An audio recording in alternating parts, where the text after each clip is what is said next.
working on sequences or patterns and rules. You may recognize a lot of this from what we did last year. Okay, there's a difference between finding the pattern and finding the rule.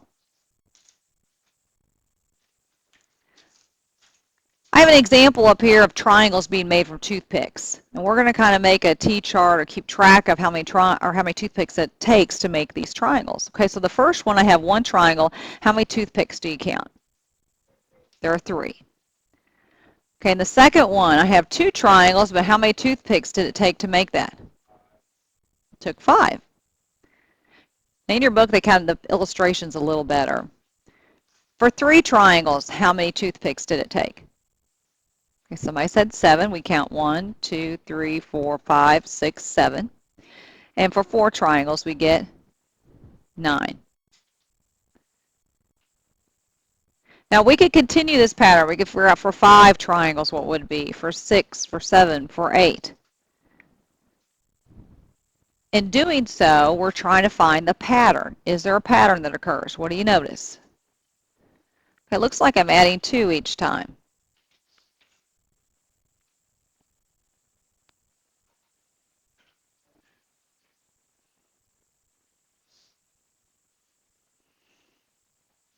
So we can say, if you remember from last year, that we could state it as a next equals now. So this one would be next equals now. And what? Plus 2. Okay, and that's stating the pattern. Now, not all patterns have a next equals now. There may be a pattern where it goes 1, then it goes 2, then you add 3, then you add 4. Okay, but what we're looking at now is we're looking at a special pattern in which you either add or subtract the same number each time, and that can be stated as a next equals now. Now, when you're given a pattern like this, I'm going to make a suggestion that's really, really huge. If you do this, it'll make your life so much easier when you're trying to find not just the pattern, but the rule. I have a sequence of numbers, 3, 5, 7, 9, 11. Same sequence or pattern that we had up here. Instead of writing going across horizontally, let's make them into a T-chart.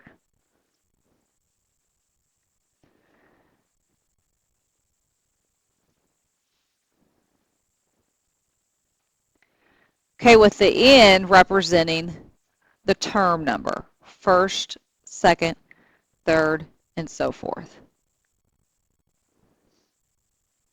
Okay, I think I have this down later on, so let's write it. Let me go down to that one.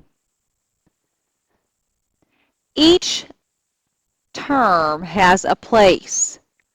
3 is it's the first term, so you can kind of call it the first place.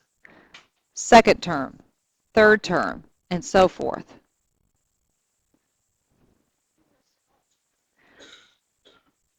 A term, or you can call it N. Okay, what's the second term? 5. What's the third term? 4th. 9, and the 5th is 11. Okay, now we have already found the pattern, correct?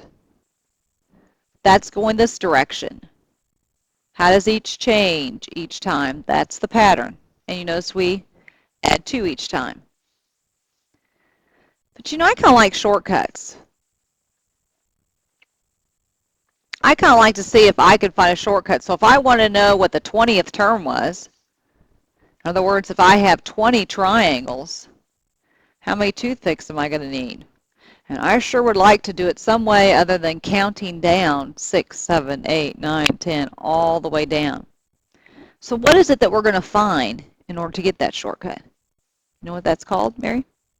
We're going to find the rule. Now the rule goes from term number to your number. Okay, in other words, if I go to the second, what do I do to this 2 to get a 5? What do I do to 3 to get a 7? What do I do to 4 to get a 9, and so forth? I want you to think about that just for a minute. If you think you've come up with a rule that would apply, why don't you share it with your partner and see if they agree? Okay, what are you noticing, Crystal? She says, I'm taking my term number times 2 and then adding 1.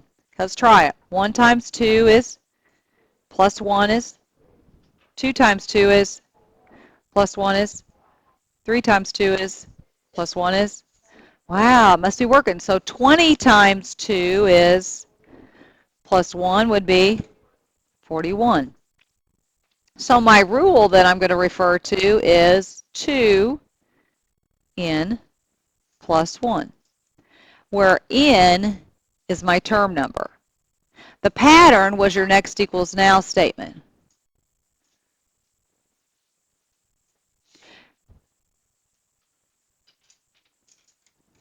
Now, it doesn't always have to be a next equals now statement.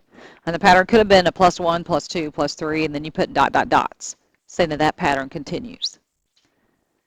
And then we find the rule. Now, did you notice anything about that rule and the pattern that have something in common? Or maybe something you might have a clue about? What did you notice, Taylor? Okay, the pattern was a 2. So do you think that always your rule might involve a 2? Well, if it's not, there's not a direct connection, that's a place to start. Okay, I'm not going to say it always works, but it's always a good place to start. In other words, if I can say to myself, okay, 1 plus 2 is 3, but not 2 plus 2 doesn't give me 5. Okay, that's not going to work. So let me try multiplying. 1 times 3 is 3, but 2 times 3 isn't 5. Okay, that's not working. So that tells me that's probably a 2-step rule. It's going to have 2 steps that take place. And we found out that did. So try using the 2 or taking 2 times your number and then see how far off you are. Okay, so I tried 2 times 1 and I got 2, but I'm still how many away from 1 away? 2 times 2 is 4, but I'm still 1 away. 3 times 2, 6, but I'm still 1 away. So then that tells me that I'm going to take 2 times n plus 1. Now, do you think that always works? Now let's try it. Write this one down in your handy dandy and try it. See if you can come up with the pattern and the rule. 5, 8, 11, 14, and 17. First, okay. Okay, your first step is I'm going to transfer it into a T-chart. My first term was 5. My second term was 8. And oftentimes they'll be just listed as numbers, so you have to translate that into which term. The third term is 11. The fourth term is 14. And the fifth term is what? 17. Okay, the first thing is let's look for our pattern. Mary, what'd you do to find the pattern? Okay, I'm looking at your numbers and just seeing what are they doing. In other words, from here, where am I going each time? I am adding 3. Okay, so I can say that that's my pattern to add 3. Can I state that in a next equals now? Yes. Next equals now.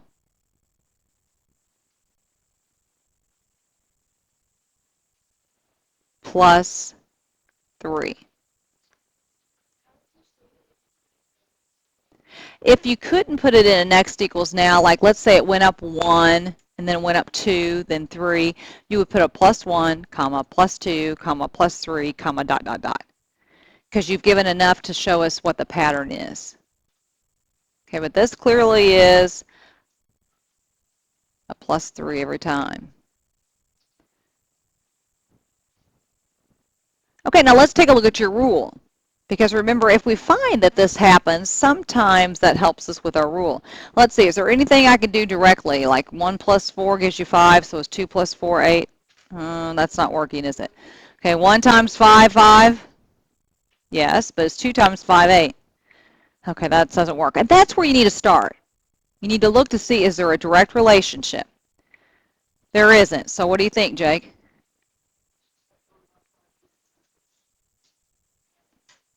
Okay, and what was your pattern? 3.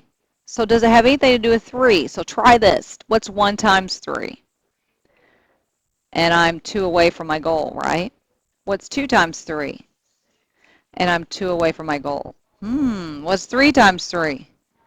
And I'm 2 away from my goal. So we can say that the rule, if I put an n here, I'm going to have to take 3 times n and then do what to it? Plus 2. How many had that? Good.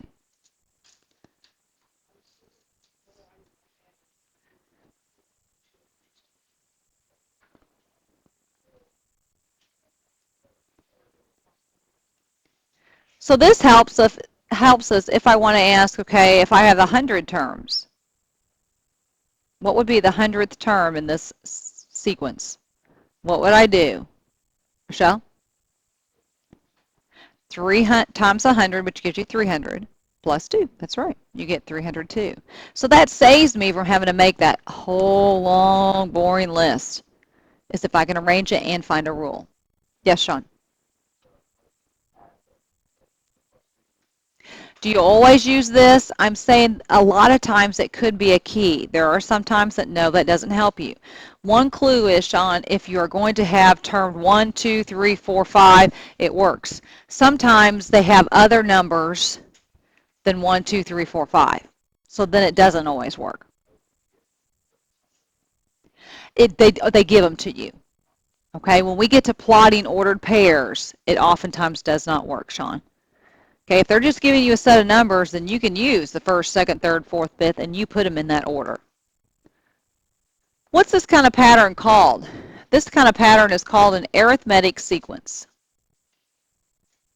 The one that we just looked at. It's called an arithmetic sequence or pattern.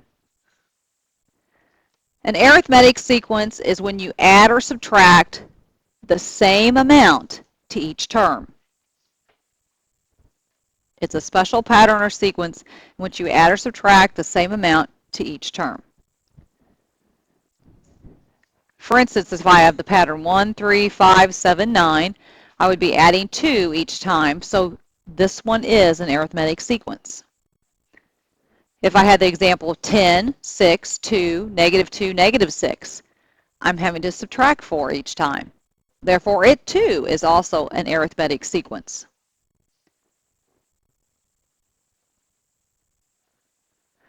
Now let's take a look at the pattern 4, 9, 14, 19. Let's see if there's a pattern and if there is a rule that we can apply. Remember, the first thing, especially if you're looking for your rule, is to set it up using a T-chart. Okay, that's the key. If you want to try to find the rule, set it up in a T-chart. Okay, I'll give you a few minutes to work on that. Okay, so I want you to try to find the pattern and then the rule in order to get us so that we know what the 12th term will be. All right, so I record my first term was 4, my second term is 9, third was 14, and fourth was 19. What pattern did you notice occurring? Sean? Next equals now. What are you doing each time? Just right here. How am I going from 4 to 9? What am I doing? That's my pattern. I don't want the rule quite yet. We're going to get to the rule. I'm sorry, I can't. Add 5. Thank you. Sorry, this thing in my ear. It's even worse. My hearing aids don't work near as well. Okay, I need to upgrade them. You're right. You're adding 5 each time, and we show that here. Okay, so that would be our pattern. Next equals now plus 5. Now take that and try to make a rule out of it. And Sean, what did you get? Uh-huh.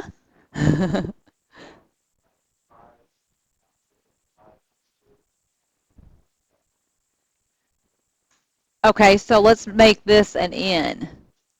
So I'm going to take 5 times n and then what? Minus 1. Let's see if it'll work then. 1 times 5 is 5, minus 1 is 4. 2 times 5 is 10, minus 1 is 9. 3 times 5 is 15, minus 1 is 14. It works. What happens then when I put a 12 in for n? 5 times 12 is 60, minus 1 is 59. Very good. Very good.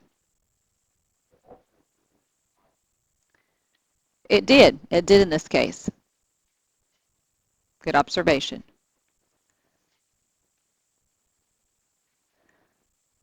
Okay, any questions on arithmetic sequences?